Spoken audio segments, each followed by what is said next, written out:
Bonjour à tous, merci d'être là aujourd'hui. Donc, à l'occasion de ces ateliers de partage, à l'occasion du Digital Boost Programme.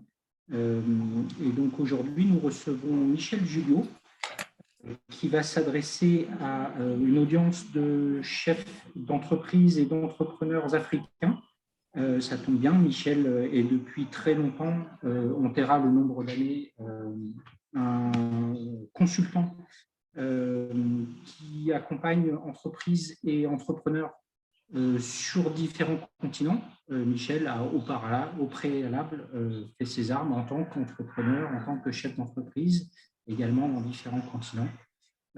Michel, je te laisse te présenter un petit peu plus et puis ensuite tu peux enchaîner directement sur l'atelier. On est à ta disposition pour des questions-réponses. Très bien, merci Emmanuel de cette présentation. Globalement, je dirais entrepreneur aussi, non pas compulsif, mais entrepreneur et toujours entrepreneur, toujours des projets en Europe et en Afrique. J'ai voulu que cette conférence soit effectivement concrète, donc je l'ai intitulée « Soyons concrets ». Et dans Soyons concrets, pour avancer en matière d'action sur un projet, j'ai toujours distingué, et c'est ce que j'ai vendu à mes clients, trois grandes phases, trois grandes étapes. L'analyse, c'est pas le plus simple, on va y venir, et la décision, c'est après l'analyse, et l'action. Si vous respectez ces trois grandes phases, vous êtes à même effectivement de contrôler toutes vos actions. Je propose qu'on passe au slide qui suit. Donc, l'analyse, en fait, dans la problématique du démarrage et du lancement d'une entreprise, notamment d'un produit, est une phase d'introspection. On réfléchit, on coupe les cheveux en quatre, on essaye de comprendre de manière théorique comment les choses vont se passer. Ce n'est pas toujours facile parce que l'homme aime bien foncer, partir à l'action, mais j'insiste sur le fait qu'il est nécessaire de réfléchir avant. Il faut être en phase avec soi et son environnement. Donc, il faut décrire tout ce qui se passe, tout ce qui va se passer, comment un produit est compris par le client, comment un produit est compris par nos collaborateurs. Donc, il faut le décrire. Je reviendrai tout à l'heure. La décision, donc c'est après l'analyse. On se dit, OK, le modèle, le produit que nous avons décrit est cohérent. Son analyse théorique nous permet de le fabriquer, nous permet de le représenter, d'avoir une communication sur ce produit. Toute cette phase amont qui était effectivement théorique doit être l'après-mise en œuvre pratique.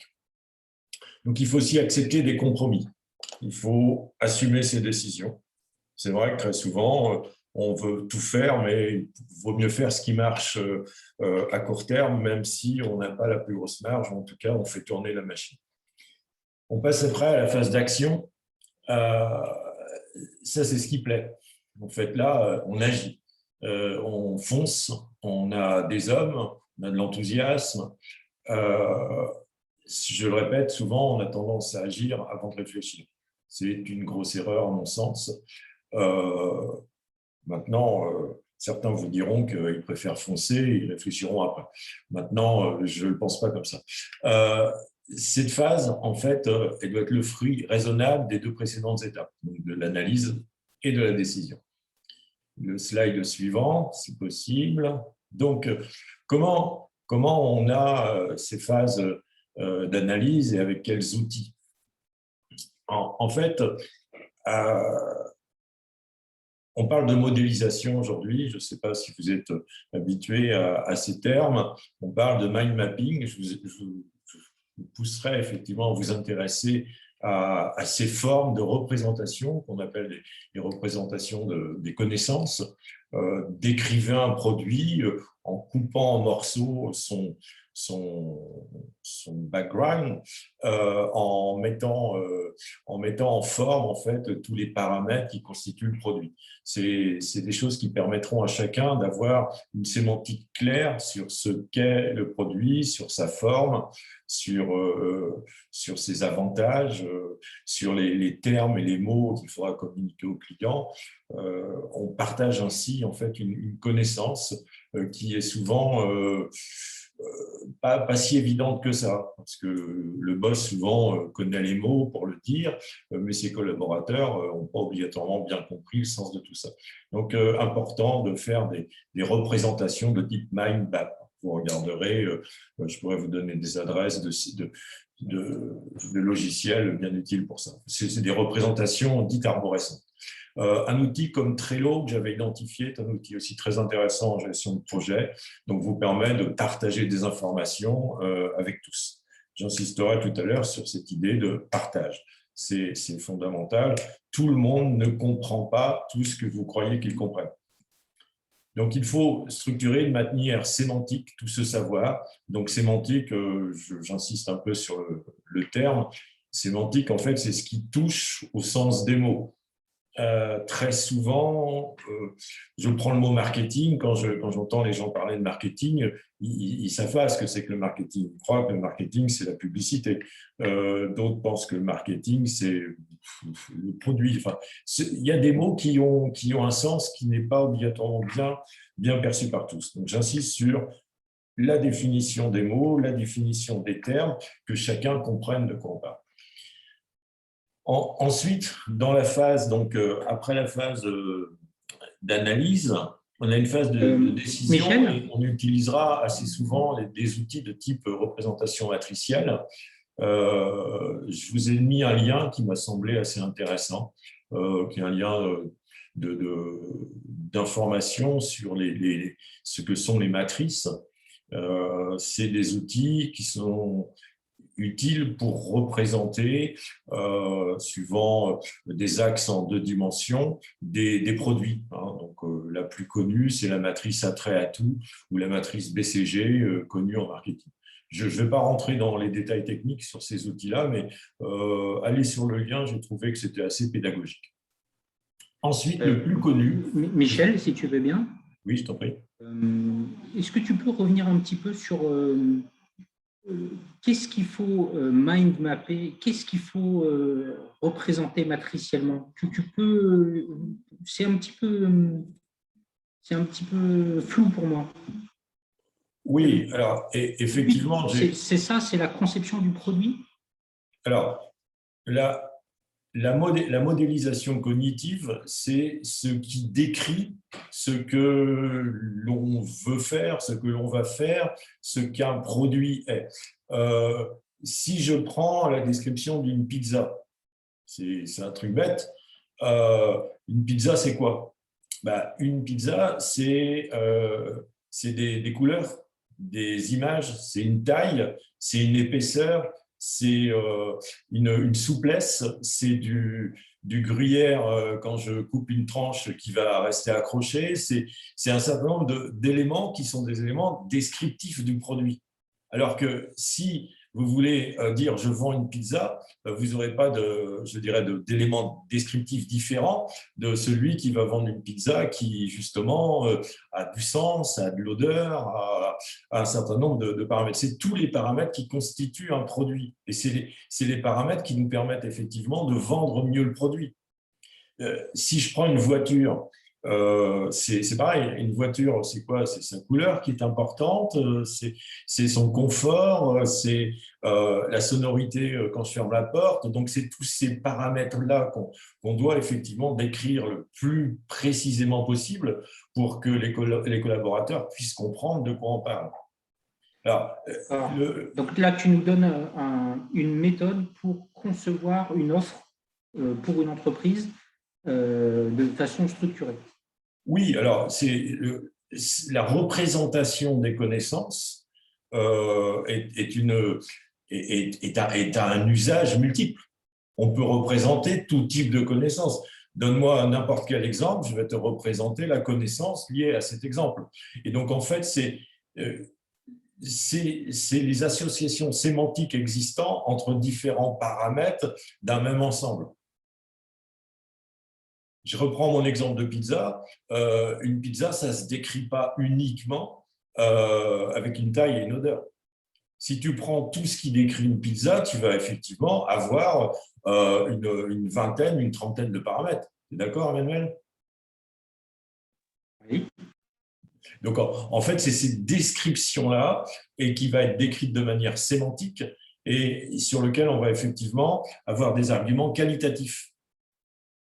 C'est-à-dire que l'odeur, c'est quelque chose qui peut se décrire en plusieurs paramètres. Donc, la modélisation cognitive, ce dont je parle, ce serait assez long, mais allez, faites des arborescences mind map, vous verrez, et il y en a plein d'exemples.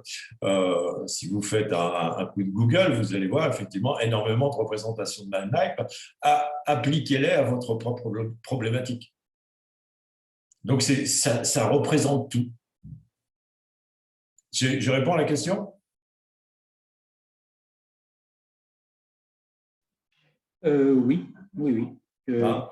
Donc, en fait, c'est une méthode qui est applicable à n'importe quel problème, finalement. Là, que Exactement. Sur la base de la conception d'un produit, mais qui pourrait être également utilisé pour la résolution d'un problème.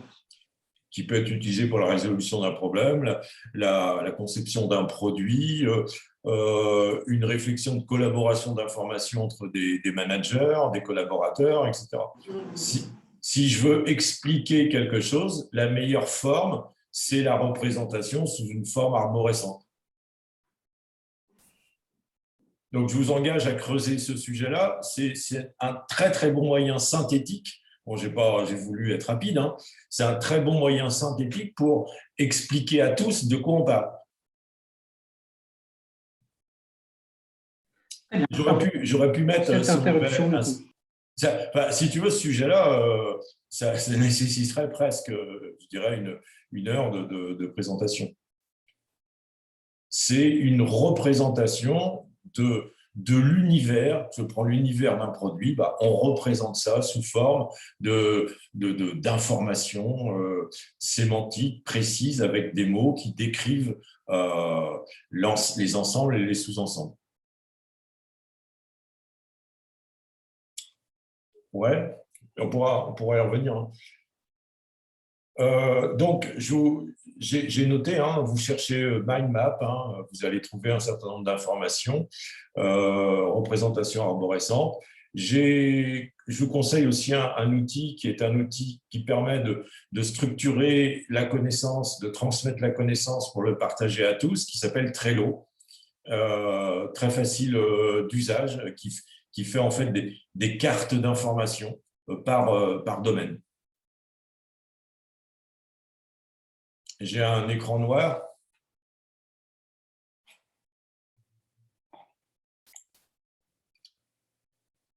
OK. Les représentations matricielles, c'est plus clair pour tout le monde. Je pense il y a des gens qui les ont vues, ces matrices BCG, mais qui ne les ont pas nommées, qui ne voient pas forcément de quoi il s'agit. C'est les analyses encadrant. Oui, c'est ça, c'est en deux dimensions. Tu mets par exemple les attraits du marché et les atouts d'un produit. Et effectivement, il faut matcher ton produit avec le marché. Et souvent, tu vas effectivement mal te positionner sur les atouts d'un produit, les attraits. Tu vas pas savoir effectivement où ton produit doit se positionner sur le marché. Je prends un exemple sur lequel j'ai travaillé récemment. Aujourd'hui, si tu vas à Dakar, tu as une solution, tu as de l'hôtellerie de luxe, c'est connu, tu vas au Radisson, là c'est quand même relativement cher. Après, tu as des petits hôtels, des petites auberges. Mais en gros, tu vas quelque part et puis on te file une clé et puis c'est fini. Il y a des nouvelles formes qui ont émergé, qui sont notamment les formes de type Airbnb. Et là, tu vas rentrer dans une relation avec une famille. Donc, c'est un nouveau produit dans l'univers de l'hébergement. Donc, ce nouveau produit qui est Airbnb est un nouveau moyen qui permet de t'héberger. Mais en plus, tu as quelque chose qui est quand même super sympa, c'est que tu vas discuter avec une famille locale. Mais tu as aussi des nouvelles formes qu'on appelle notamment homestay. Et ces nouvelles formes, elles vont en plus te permettre de visiter le pays. Donc, tu vois, le positionnement de ce type de nouveau produit va correspondre à un marché. Je parle du Airbnb. Tu vas effectivement viser une certaine clientèle en Airbnb et viser une certaine clientèle en hôtellerie plutôt luxe. Donc, en fait, c'est dans ce type de matrice qu'on va effectivement pouvoir positionner, je dirais, les produits et décrire le produit par rapport au marché auquel il s'adresse. Donc, alors, tout ça, c'est le fruit de toutes je veux dire, du marketing. Bon, tu connais le marketing, ça nécessite effectivement un certain nombre d'études, même si, comme disent les Québécois, le marketing, c'est du grand bon sens. OK pour les matrices? Donc, j'aimerais ensuite passer à un tableau qui est plutôt connu de tous, que j'appellerais le tableau des recettes dépenses. Il n'est pas inutile de le faire. Il est même très utile parce que on se rend compte que certains entrepreneurs sont très optimistes, d'autres très pessimistes, et qu'en fait, il faut être réaliste parce que globalement, en fonction des moyens qu'on va mettre et donc des dépenses, on va devoir obtenir des recettes. Et il faut effectivement planifier ces recettes sur un tableau. Et ce tableau, eh bien, effectivement, il est au minimum mensuel, voire à la journée, voire pourquoi pas, pas à l'heure, mais bon, au moins à la journée. Moi, j'ai des clients qui font des tableaux recettes-dépenses qui sont quotidiens, tous les jours. Combien on a fait de ventes, combien on a dépensé. Et si on tient un jour ces tableaux recettes-dépenses, eh ben, on tient son entreprise. D'accord? Et Emmanuel? C'est quoi l'essence du message que tu veux faire passer là? Le message, c'est que l'analyse nécessaire au lancement nécessite effectivement ces trois grandes phases qui passent par l'analyse, la décision et l'action. Et l'action, en fait, on le contrôle par un tableau qui est un tableau plutôt de type recette-dépense qu'on a planifié au minimum quand on lance son activité sur une année. Et dans les phases de contrôle, on peut même effectivement faire des contrôles qui peuvent effectivement être à la journée.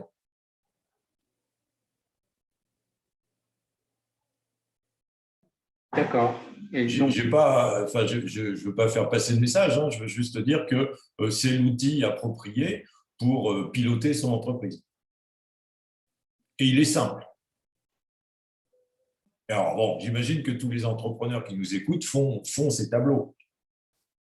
Il est probable qu'en amont, ils n'ont pas obligatoirement l'usage habituel de ces différents outils, mais ils ont des méthodes intuitives qui y ressemblent.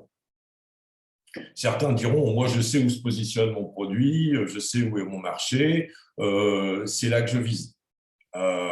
OK, mais ça a été décrit comment, ça a été expliqué pourquoi, ça a été prouvé comment. Alors, ils le prouvent souvent. Souvent, les entrepreneurs, on les connaît, on en fait partie, ont plutôt tendance à vérifier leurs actions par, je dirais, des mises en œuvre concrètes sur le terrain et en faisant de l'apprentissage-erreur. Ce qui, pour moi, est une méthode, mais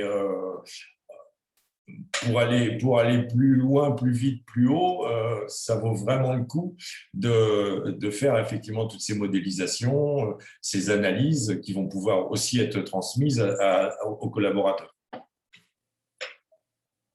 OK, on peut passer au slide suivant. Donc, c'est ce que je disais à l'instant, en fait, pourquoi faire tout ça? Pour plus de transparence vis-à-vis de soi-même déjà, hein, que bien comprendre ce que je ressens, pour avoir un partage avec les collaborateurs, pour avoir des outils de contrôle, parce que si j'ai fait un tableau de recettes dépenses, par exemple, et que je contrôle un mois ou deux après et que je vois que ce tableau est faux, ça va me permettre, vis-à-vis de moi-même, d'être en cohérence. Donc, en fait, le manager porte la stratégie et la tactique qui va le mener à la réussite. Par contre, trop souvent, il oublie qu'il doit effectivement transmettre, qu'il doit former, qu'il doit faire comprendre à chacun les différentes tâches, les différentes fonctions. Il doit lui faire comprendre quels sont les mots pour le dire, quels sont les arguments. Donc, l'accompagnement, la preuve par l'exemple, souvent on manque à l'appel. Un manager doit effectivement soit aller sur le terrain avec ses collaborateurs, soit leur donner des outils leur permettant de bien comprendre effectivement comment ils vont pouvoir se défendre face au marché, face aux clients. Donc, là, j'ai un petit bémol à t'apporter, ou une petite contradiction pour te permettre de rebondir. Les entrepreneurs sont souvent des gens jeunes et qui ont peu d'expérience du management. Donc, par défaut, les entrepreneurs sont assez rarement des managers. Du coup, tes conseils tombent pile poil, mais c'est un petit peu léger de juste dire qu'il le faut pour quelqu'un qui n'a pas encore de véritable expérience du management, mais qui est un vrai entrepreneur. Qu'est-ce que tu conseillerais pour que ce mécanisme d'entraînement, de constitution d'une équipe qui a la même dynamique que soi fonctionne au-delà des quelques clés que tu cites, comme la formation, l'accompagnement, la preuve par l'exemple? Tu peux élaborer un tout petit peu pour ceux qui se sentent qui se sentent pas l'âme d'un vrai manager et qui en ont besoin parce qu'ils ont besoin d'une équipe? Alors, le terme manager est un terme tellement vaste que j'ai un peu de mal à répondre de manière globale. Je dirais que globalement, la transmission, le partage de l'information est une phase fondamentale qui fait qu'un manager va être reconnu par ses collaborateurs. On aime apprendre. On aime comprendre, on aime sentir qu'on est en phase avec celui qui nous pousse et éventuellement celui qui nous paye, j'imagine. Donc, en fait, j'insiste sur cette idée de la représentation des connaissances. Expliquer, expliquer, expliquer. Parfois, certains managers, pour eux, c'est tellement évident qu'ils oublient d'expliquer, ils oublient de représenter, ils oublient de décomposer. Tiens, tu vas vendre un logiciel de sécurité informatique. Oui, ok, mais boss, c'est quoi? Alors, il va lui expliquer comment marche le logiciel de sécurité informatique, mais il ne va pas lui raconter une belle histoire que le client pourrait entendre, qui pourrait lui permettre de considérer que ces outils de sécurité informatique peuvent être vachement utiles, et notamment par une description de ce qu'est hacker un serveur, de ce qu'est avoir un disque dur qui flambe. Tu vois, des exemples de ce type sont des descriptions précises permettant effectivement de vendre mieux, d'expliquer mieux. Je ne sais pas si je réponds à ta question, mais en fait, c'est ça, c'est apporter de la connaissance et apporter aussi de la connaissance partagée qui peut aussi venir de manière très transversale. Elle n'est pas toujours du manager vers ses collaborateurs. C'est de les réunir peut-être tous ensemble et de leur demander de modéliser, de représenter toute la connaissance qu'ils ont de manière synthétique pour que tout le monde parle le même langage. J'insiste, pour que tous parlent le même langage, c'est ce que j'ai noté sous transparence, partage et contrôle. tout le monde doit partager le même langage. Parce qu'en fait, dans l'action, très souvent, les hommes en fait ne font pas ce qu'attend vraiment le client de l'entreprise. Pas surtout le client. L'entreprise, c'est presque plus facile. Mais le client, il a des attentes qui ne sont pas obligatoirement si bien décrites par les managers. J'espère avoir répondu à ta question, mais j'en suis pas sûr. Alors, le digital maintenant, c'est ce qui est intéressant, notamment tous ces outils, je dirais de l'informatique, nous permettent effectivement de représenter simplement des informations de manière synthétique, de manière interactive sur un smartphone. On a simplement, je dirais, tout ce qu'il faut pour comprendre de quoi on parle. Il suffit de lire, il n'y a pas besoin de transmettre énormément de papier. Ça peut être interactif, ça peut aussi évoluer en permanence. On peut rajouter de l'information, en supprimer et maintenir à jour toutes les informations nécessaires au job. Une question de la salle? Non, pas encore. Tu dois faire preuve d'une grande transparence et tu parles un langage que tout le monde comprend. Alors, ça, j'en suis pas sûr. Je m'en excuse par avance. Je crois que la meilleure façon de comprendre la théorie, c'est de passer à des cas pratiques. Et on peut le faire, mais il faut un tout petit peu plus de temps. Et je vous engage en fait à vous intéresser à ce que moi j'appelle le mind mapping, c'est la représentation des connaissances sous forme arborescente, hein, tout simplement. On représente tous les mots nécessaires à dire les choses pour un produit, une situation, un projet, etc. Et un produit, par exemple, peut se représenter sous forme d'arborescence sémantique. C'est quelque chose de simple qui peut se faire très, très rapidement et qui explique à tout le monde « Ah, je comprends ce que tu fais ». Mais ce n'est pas technique. J'insiste si tu veux, une voiture, je reprends la voiture, ce n'est pas une carrosserie, un moteur, des sièges. Une voiture, ça se représente plutôt comme l'idée d'un moyen pour se déplacer, un moyen qui vous transporte de manière confortable et un moyen qui vous permet d'avoir de la sécurité pour aller d'un point A à un point B. Mais en aucune manière, j'ai parlé de technique. Et c'est bien cette représentation-là qui permettra à un client de se dire « Ah ouais, ça m'intéresse ce que tu me proposes ». J'en profite pour ceux qui sont intéressés par le mind mapping. Un des logiciels les plus utilisés qui a l'avantage d'être également gratuit et open source, c'est Freeplane, qui est librement téléchargeable en ligne et qui permet de créer des documents de mind mapping qui sont je ne sais pas si tu es d'accord avec moi, Michel, mais on va dire que ces documents de mind mapping, c'est un petit peu la base de la représentation de la donnée hiérarchique, quoi. Oui, en fait, j'enlèverais le terme hiérarchique parce qu'il prête à confusion. Je dirais, même si c'est un terme un peu grossier, pas compréhensible par tout, sémantique et cognitive. C'est-à-dire, ça permet de représenter les mots avec un sens sémantique précis en y associant tous les termes qui s'y rapprochent dans une structure arborescente qu'on appelle donc cognitive.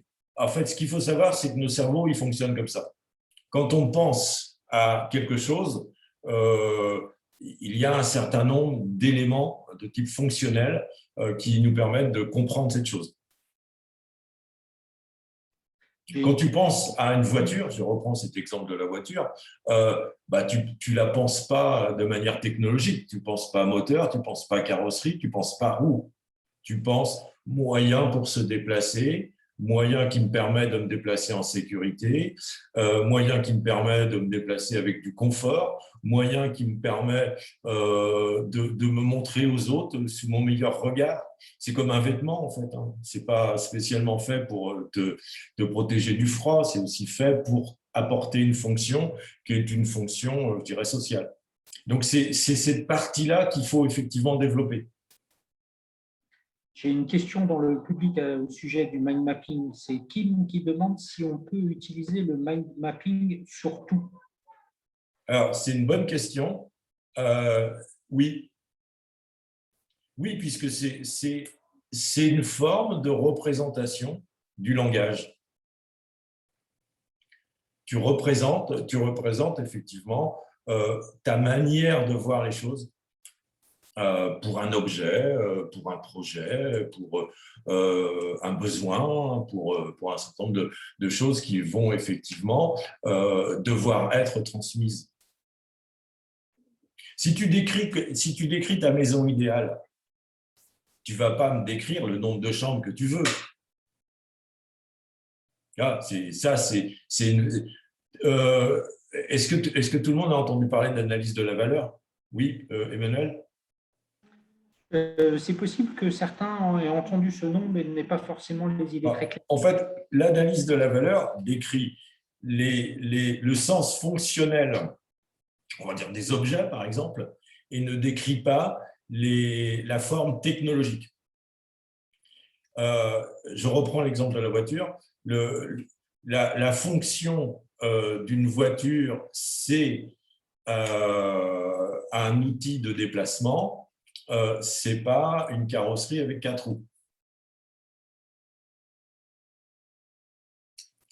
Donc, là, je vois un exemple de mind mapping sur la gestion du temps. Oui, c'est un bon exemple. La gestion du temps peut effectivement se décrire. Oui, enfin, c'est applicable sur tout. Après, il faut être hyper créatif. J'ai vu qu'il y avait un dernier slide là, qui est passé vite fait, Emmanuel. Oui, c'est moi qui ai cliqué par inadvertance pour aller. Oui, tu es revenu en arrière. C'est ça. J'avance? Oui, oui. Donc, en fait, sur le dernier slide, j'ai rajouté un petit point. Donc, en fait, l'analyse, c'est bien la modélisation sémantique et cognitive. Donc, ça sert à quoi? Ça sert déjà à comprendre soi-même de quoi on parle et ça sert aussi à partager son savoir.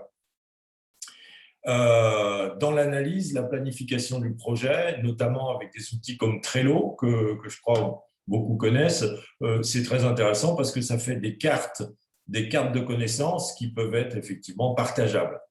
Hein, la carte de connaissance de la communication, la carte de connaissance de la stratégie, la carte de connaissance de la finance, etc. Donc, on partage toute l'analyse qu'on a du projet. Alors, évidemment, dans le partage des connaissances, certains diront tout ne doit pas être partagé, évidemment. Hein, il y a des choses qu'on partage à certains collaborateurs et d'autres qu'on ne partage pas. Ensuite, donc la décision, ça, c'est globalement, c'est la phase du choix. OK, on a réussi à décrire le produit suffisamment correctement avec tous les arguments pour pouvoir le lancer sur le marché. On décide de partir sur le lancement de ce produit sur le marché X qui a été clairement défini comme étant le meilleur marché pour notre produit. On ne vend pas des 4x4 neufs à Dakar, mais on vend des 4x4 neufs à Paris. C'est un paradoxe, mais c'est comme ça. Ensuite, l'action. Donc là, dans l'action, effectivement, on sait qu'il va y avoir des hommes, des produits, des ventes, des dates, des chiffres. Donc, on en a suffisamment parlé tout à l'heure. Et vient une phase qu'il ne faut pas oublier, qui est quelque part la phase de désespoir ou de grand plaisir. Est-ce que je me suis trompé sur ma réflexion? Est-ce que mes chiffres sont bons? Et là, je suis dans le réel. Je ne suis plus dans le théorique. Analyse, décision, action, c'est du théorique. Je réfléchis comment je vais faire. Là, je passe dans une phase de contrôle, je l'ai mise en vert, je vérifie. Hein, c'est au bout d'un mois, au bout de 6 mois, au bout d'un an, qu'est-ce qui s'est passé? Est-ce que je me suis trompé? Est-ce que je ne me suis pas trompé? Est-ce que je suis sur le bon marché? Est-ce que les chiffres de recettes sont cohérents par rapport à mes dépenses, etc. Et si cette phase de contrôle est positive, eh bien, je vais tout faire pour améliorer, parce que je peux encore faire mieux. Et si ce n'est pas si positif que ça, je vais réanalyser la situation et je recommence. En gros, c'est ça. Donc, la théorie du management d'un projet, du management d'une entreprise, je la synthétise suivant 3 grandes phases: analyse, décision, action, et la phase évidente qui est la phase de contrôle. Et si ce n'est pas vous qui contrôlez, ce sera la vie, parce que votre banquier vous dira il n'y a plus de sous sur le compte, donc vous avez vite compris que vous êtes trompé. Ou vous avez effectivement un résultat, vous voyez que vos ventes croissent, eh ben, vous êtes content, vous n'êtes pas trompé. Parce que vous avez bien analysé la situation, vous avez pris les bonnes décisions et vous avez bien géré vos actions. OK? Emmanuel? Oui. Est-ce qu'il y a des questions? Pas à ce stade. D'accord. Donc, tout ce que je vous ai raconté peut vous sembler effectivement assez théorique. Retenez quand même 3 grands éléments que vous pouvez mettre dans un coin de votre esprit. C'est: faites une analyse introspective préalable au lancement de toute décision. Prenez une décision qui est issue de votre phase d'analyse et passez à l'action. Ça, vous savez faire. Je pense que vous qui êtes des chefs d'entreprise, des entrepreneurs, vous savez effectivement faire cette phase d'action. Et quand vous allez effectivement produire des ventes, des produits que vous fabriquez, enfin, tout est possible. Il va vous falloir aussi passer ensuite à cette phase de contrôle qui va être nécessaire. Et cette phase de contrôle, comme je l'ai dit tout à l'heure, elle peut parfois, il ne faut pas hésiter. Moi, j'ai vu des cas qui marchaient très bien où les dirigeants contrôlaient tous les jours. Et là, tout par des chiffres et les résultats, si on a les résultats, il faut savoir qu'on dérape vite, ça dérape très très vite. Les coûts, quand on est dans des dépenses, si on ne contrôle pas chaque jour, c'est très difficile. En Europe, par exemple, quand vous engagez un salarié, dites-vous bien que si c'est un commercial, par exemple, qui fait pas de chiffre d'affaires, c'est sûr que ça va vous coûter 6 mois hommes de salaire et de charges. C'est lourd. Bon. En Afrique de l'Ouest, les choses peuvent être peut-être un peu plus légères, mais ça coûte aussi, parce que ça coûte aussi de l'erreur. Donc, quand vous lancez des commerciaux sur le terrain à vendre des produits pour tuer les cancres là, s'il passe des jours et des jours, il faut que vous ayez une cohérence entre vos recettes et ce que vous devez payer les hommes qui ont sué pour faire ces ventes. Je dis ça parce que j'ai vu beaucoup de lancements de produits, notamment à Dakar, sur ce genre de choses, les produits insecticides notamment. Et si cette phase de contrôle s'avère effectivement face au réel positive en plus ou peut-être un peu en dessous de ce que vous attendiez, repassez sur cette phase d'analyse et regardez effectivement quels sont les paramètres qui vous avaient pensé que ça allait se passer comme ça. Et reprenez une décision et repartez sur une action qui vous mettra sur le droit chemin de l'équilibre. Et alors, une chose aussi qu'il ne faut pas oublier, me semble-t-il, et notamment la représentation des connaissances est hyper intéressante pour ça, c'est qu'elle évite aussi beaucoup de débats verbaux, puisqu'en fait, les mots décrivent la situation et non les phrases. Très souvent, les hommes parlent, mais ils ont des phrases qui disent des choses différentes de ce que l'autre pense. Donc, en fait, si on décrit des situations avec des mots, c'est beaucoup plus facile qu'avec des phrases. Retour au mind mapping.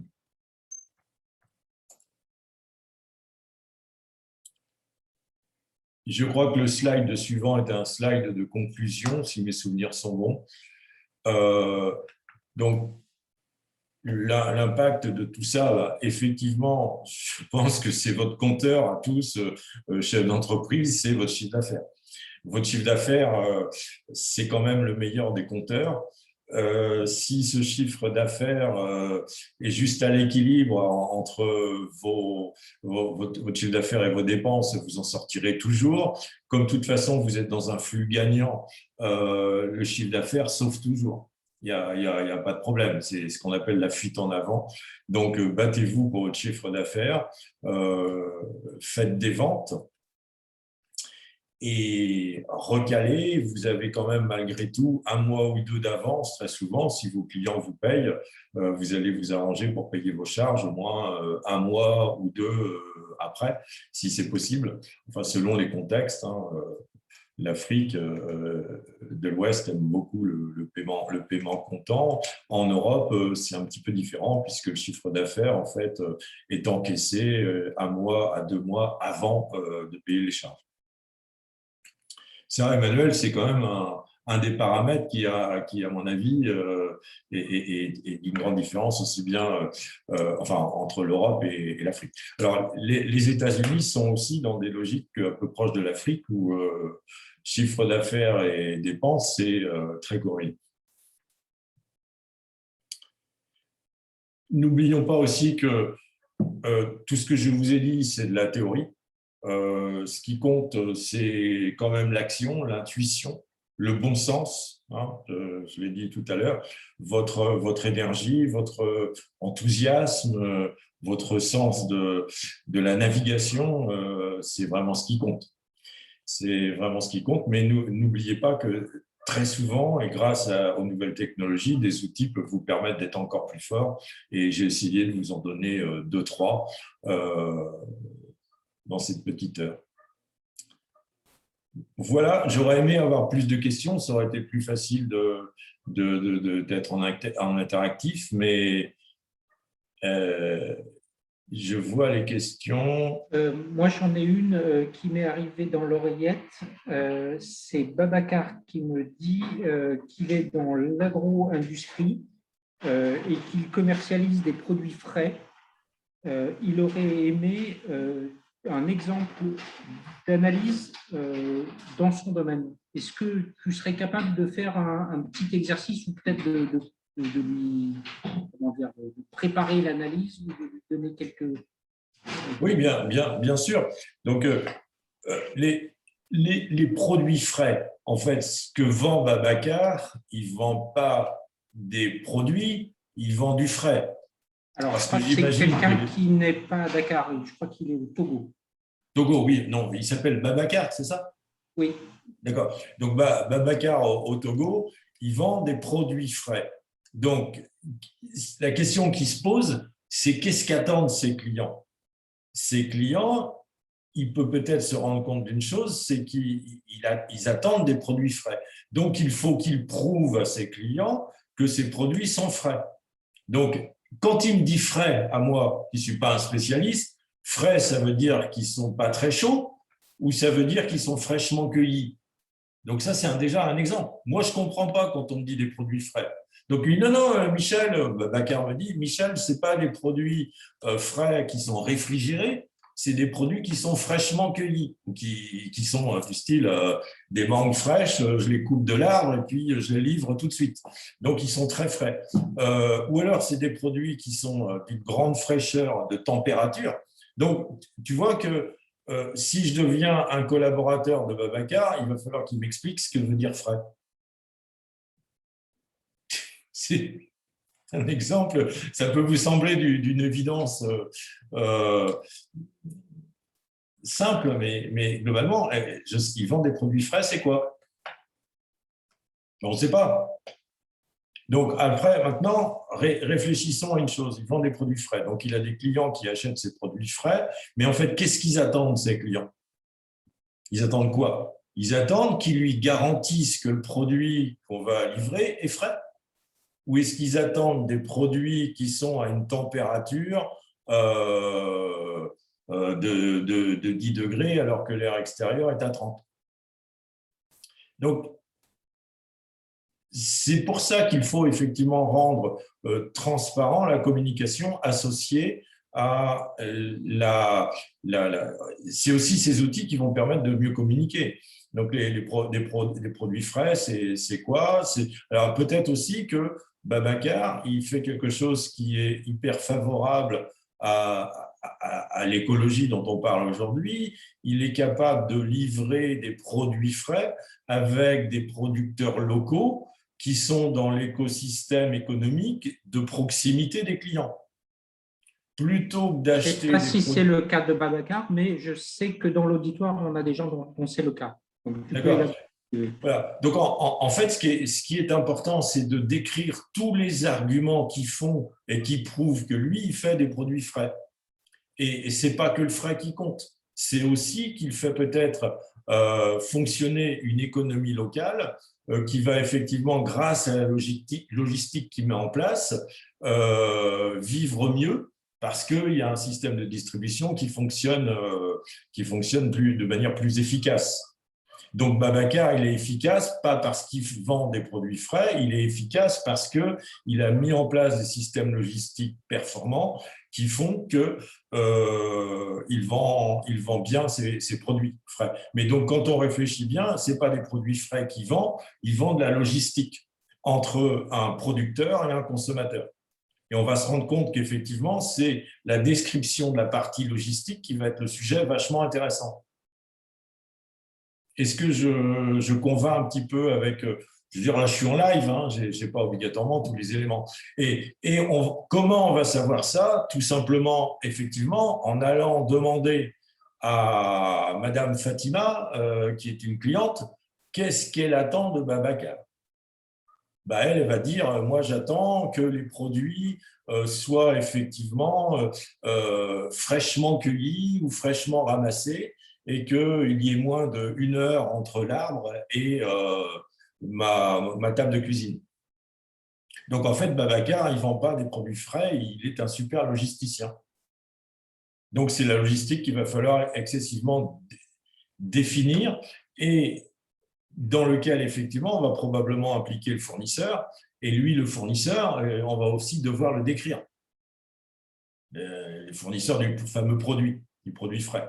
Donc ça, c'est quelque chose qui va effectivement permettre de mieux expliquer à la fois aux vendeurs et aux clients comment ça fonctionne et qu'est-ce qu'on vend et quelle est notre valeur ajoutée. Parce que vendre des produits frais, en fait, je répète, ça ne veut rien dire. La preuve, pour être un peu provocateur, j'ai dit que je ne sais pas si c'est des produits qui sont à faible température ou si c'est des produits qui sont fraîchement cuits. Je réponds un peu à la question ou pas? Je peux pas. Alors après, ce qu'il faudrait, c'est que Babacar, il donne tous les paramètres de l'argumentation qu'il a sur effectivement son mode de commercialisation de produits frais. Alors, et qu'est-ce qu'il apporte? Je n'ai pas la réponse de Babacar, mais je peux te donner celle de plusieurs entreprises qu'on est en train d'accompagner qui sont dans cette logique de marketplace, c'est-à-dire qu'ils peuvent avoir une petite production à eux, mais généralement, ils vont acheter aux producteurs locaux. Et du coup, les attentes de leurs clients, elles sont relativement complexes. Il y a du délai de livraison, il y a le packaging, le choix des produits, mûrs, pas mûrs, etc. Le prix, évidemment. Les coûts logistiques, c'est-à-dire à combien est la livraison, est-ce qu'il faut faire des grosses commandes, des petites commandes. Il y a aussi la notion de saisonnalité. Enfin, il y a plein de paramètres pas évidents qui expliquent que beaucoup d'entre eux se sont lancés sur la base du bon sens et ils n'ont pas forcément fait d'analyse. Du coup, peut-être, est-ce que je peux représenter ces 3-4 entreprises pour toi et si tu pouvais nous donner la piste de qu'on mind mapperait ou de qu'est-ce qu'on mettrait dans la matrice d'analyse dans un cas comme celui-là? Je pense que ce serait la meilleure façon de passer de la théorie à la pratique. C'est toujours difficile d'être trop théoricien, mais moi je dis oui, ok, on peut très bien appliquer sur ce cas. on peut très bien travailler sur un dossier de ce type, sachant qu'il y a probablement d'ailleurs déjà des modèles hein, qui existent avec les différents paramètres. Alors, une chose aussi importante, attention parce qu'on touche au langage quand même. Hein. Je donne cet exemple tout bête. Qu'est-ce que c'est qu'un produit frais? Est-ce qu'un produit frais, c'est un produit qui n'est pas très chaud ou est-ce que c'est un produit qui est fraîchement cueilli? Donc, on voit bien qu'avec chaque mot, on peut avoir plusieurs sens. Donc, il est nécessaire là de choisir une langue. Mais on peut aussi travailler en bilingue. Hein, c'est-à-dire que si on doit effectivement faire une représentation cognitive des différents paramètres, on peut aussi les traduire dans la langue d'usage. Et enfin, moi, je serais obligé d'être en français, un petit peu en anglais peut-être, mais bon, de toute façon, en Afrique de l'Ouest, on est en français. Oui, on peut travailler sur le cas de Babacar, ce sera un très bon exemple. Et on pourrait comprendre effectivement que certains produits sont en adéquation sur certains marchés et certains produits ne sont pas en adéquation sur certains marchés. Et qu'effectivement, il faut avoir un modèle de distribution qui est, je dirais, adapté au marché et à la logistique. En France, par exemple, il y a dans le logique du frais, il y a une grande révolution qu'on appelle notamment le too good to go. En fait, globalement, il y a plein de produits qui sont périmés, mais qui sont encore bons. Donc, tu peux très bien avoir un produit à 50% du prix aujourd'hui, mais il est périmé ce soir. Parce que demain, normalement, on devrait le jeter. Donc, c'est une nouvelle logistique qui se met en place en France qui va te permettre effectivement d'avoir un sandwich à 50% du prix, mais par contre, date de péremption ce soir. Mais ce sandwich-là, il valait hier 2 fois le prix. Donc, c'est des choses comme ça qu'on va pouvoir inventer.